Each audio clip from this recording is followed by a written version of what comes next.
How do you develop empathy? Let's talk about it. Hey, welcome to Studio Raphael.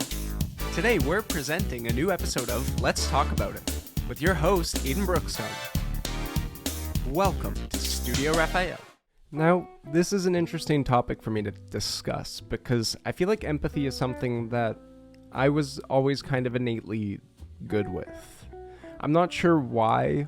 I'm not necessarily sure if maybe some people come into life just having a deeper sense of understanding for empathy, or if maybe it's just how I was raised. This could be a question of nature versus nurture.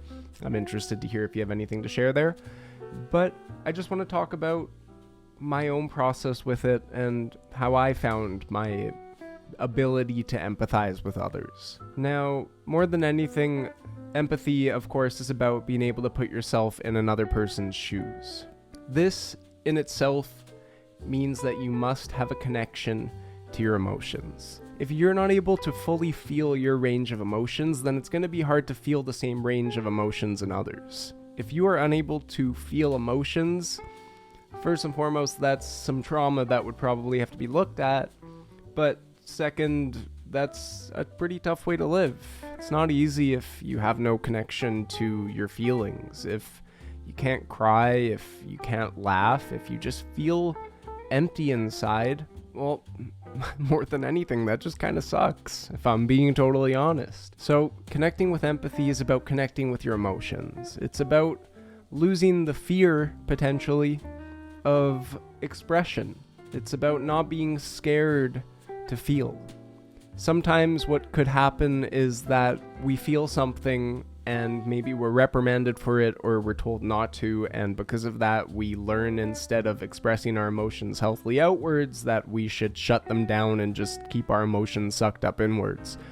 And if you're looking to develop an ability to empathize with others, then it's going to be very difficult. Being able to have empathy, being able to connect, it's so much about being in that space of love. It's about being in that space of feeling and not necessarily being free in your feelings and being free in your emotions. You can, still be in a space of trauma and still have a sense of hurt and be able to connect with others.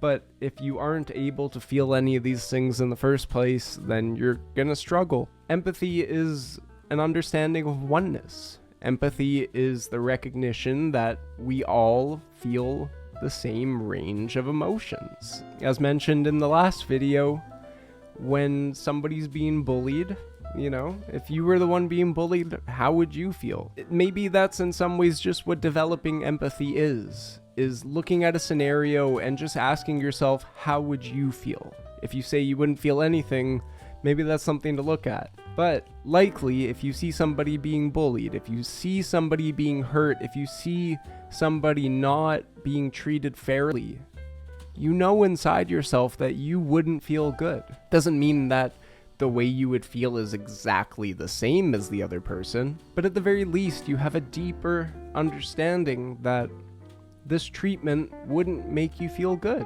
And that's the start of empathy. The start of empathy is just acknowledgement that we're all in this together. We all share in the same range of emotions. We all share in this experience, and learning how to express and to discover that empathy for one another is just about asking yourself how you would feel. Put yourself in that person's shoes. Something that I like to do occasionally, I'll be in the car or somewhere and I'll just look outside and see somebody, and I'll literally try and see life through their eyes. I'll try and see the road ahead of them. I'll try and see what the pole looks like from their angle, and I'll try and imagine what it would be like to be in their head. Not because I know exactly what's going on in there, but it's interesting to try and see life from other people's angles and from other people's perspectives. More than anything, connecting to that space of empathy starts from a space of love. It starts from a space of love for yourself, and then it extends into a space of love for others. It extends into that space of oneness, into that space of being whole, with life and the universe and others, and just acknowledging that we're all in this together. So, let us know what you do for your empathy practices. How do you tune in deeper to your own empathic abilities to feel what others would feel? I'm sure there's lots of interesting methods. I look forward to hearing what you have to share. My name's Aiden. This is Studio Raphael. Like, comment, subscribe, get engaged, get involved. I am just grateful to have you here, and I look forward to seeing what comes of the rest of this week. So, thanks so much for being here, and I'll see you around the studio sometime. Take care.